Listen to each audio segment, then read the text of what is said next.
Imagine being young, intelligent, full of energy, yet completely trapped. You look at the world around you, a society divided by class, opportunity locked behind closed doors, and a future offering little hope. How would you react? Some stay silent. But John Osborne gave us a character who roars with fury, Jimmy Porter.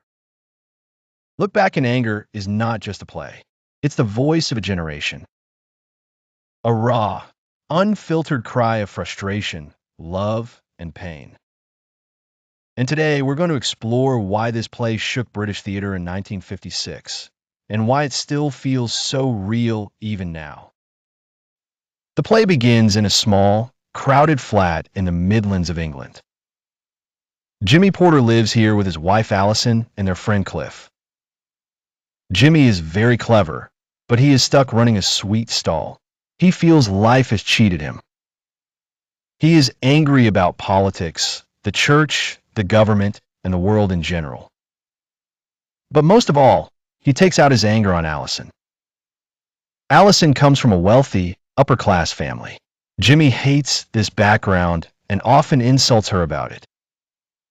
He calls her cold and uncaring. Allison, however, stays mostly silent. She does not fight back. Her quietness makes Jimmy even more frustrated.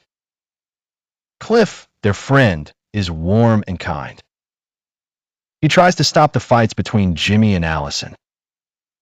Sometimes he plays with Allison to make her laugh, and this annoys Jimmy even more. In Act 1, we also hear about Allison's friend Helena.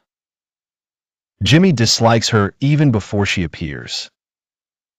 He believes she is interfering and judgmental. In Act 2, Allison and Helena talk while Jimmy is away. Allison finally opens up about her problems. She tells Helena that she is pregnant, but she has not told Jimmy. She is scared of how he will react. Helena listens and advises Allison to leave Jimmy. She believes the marriage is destructive and unhealthy. When Jimmy comes back, he learns about Allison's pregnancy through Helena.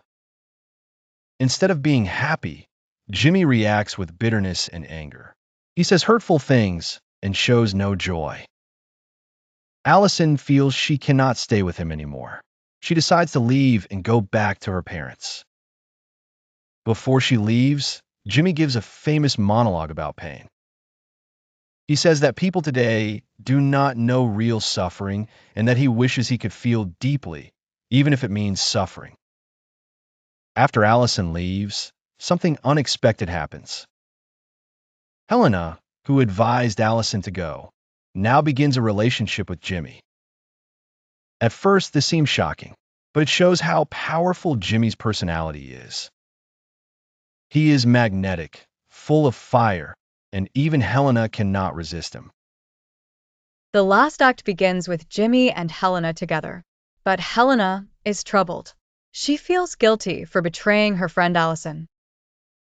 Finally, she decides she cannot continue the relationship and leaves Jimmy. Soon after, Allison returns to the flat, but she has suffered a terrible loss. She has had a miscarriage and lost the baby. Allison is broken and full of sorrow. This time, Jimmy and Allison speak more honestly. Allison now understands Jimmy's obsession with pain and suffering. She too has felt deep grief, and this creates a strange closeness between them. At the end of the play, Jimmy and Allison come together again. They return to a game they used to play, pretending to be a bear and a squirrel. This may seem childish, but it shows how they escape from the pain of the real world. The play closes with them united, not in happiness, but in shared suffering. It is not a hopeful ending, but it is tender and moving. Once upon a time, in a tranquil forest, there lay a hidden river known as the Warm River of Calm. This river was not just an ordinary stream. Its waters whispered secrets of kindness and serenity to all the creatures who visited. A little rabbit named Lila lived in this harmony-filled forest. Lila was known far and wide, not just for her bright eyes and cute fluffy tail, but for her caring heart. She had a special talent. She could listen deeply and sense the feelings of everyone around her. One warm evening, as the sun dipped below the horizon, painting the sky with hues of orange and pink, Lila hopped to the riverbank.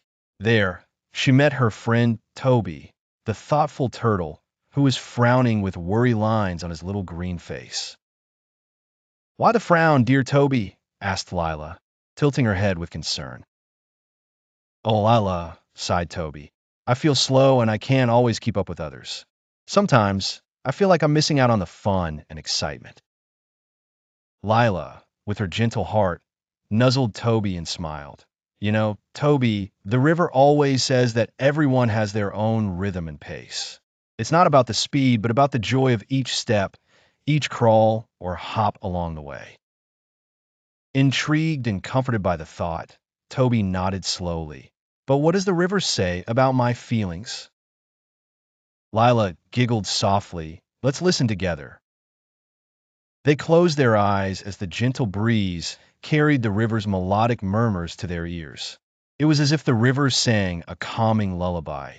Every being is unique with a heart full of love. Embrace who you are, and you'll never be alone.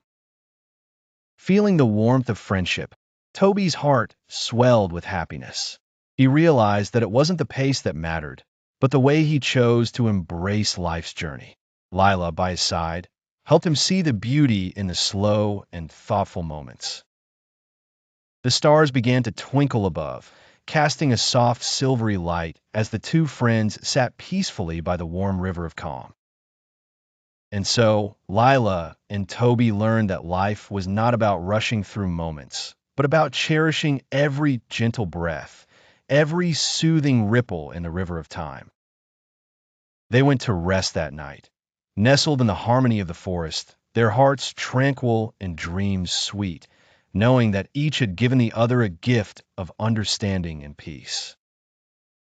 Thus, the hidden river continued to sing its calming song, weaving an invisible thread of love and serenity through the forest, reminding all who visited of the gentle wisdom it carried. 5. The angry young men. Jimmy Porter became the face of a new cultural group in Britain called the Angry Young Men. These were writers and artists who rejected traditional values, polite drama, and middle-class respectability. They wanted to expose the frustrations of ordinary people, their anger, boredom, and hopelessness. Through Jimmy, Osborne gave this group its strongest voice on the stage. 6. Why this play shook British theater in 1956. When Look Back in Anger first appeared, it was unlike anything people had seen before. British theater at the time was full of light comedies and historical dramas, often about upper-class life. Osborne broke this pattern. He put a small flat, a working-class marriage, and real human frustration on stage. Audiences were shocked. Some critics hated it, but many younger people loved it. They finally saw themselves represented on stage. This realism, this raw energy, and the direct attack on class and comfort changed British theater forever. 7. Why it still feels real today. The play continues to feel modern because the themes are universal. Many people today still feel disappointed with society. They feel that no matter how hard they work, opportunities are unfair. Relationships still struggle with communication, love, and pain. And people are still searching for meaning in a confusing world. Jimmy's anger may belong to the 1950s, but his feelings of frustration, loneliness, and desire for honesty are timeless. That is why Look Back in Anger still speaks to us, decades later. To sum up, Look Back in Anger tells the story of Jimmy Porter, a man filled with rage against the world, against class, and against his own disappointments. It is also the story of love, pain, and the struggle to connect with others. It remains a powerful reminder of how personal emotions can reflect social struggles. And that is why this play continues to speak to us, even decades later.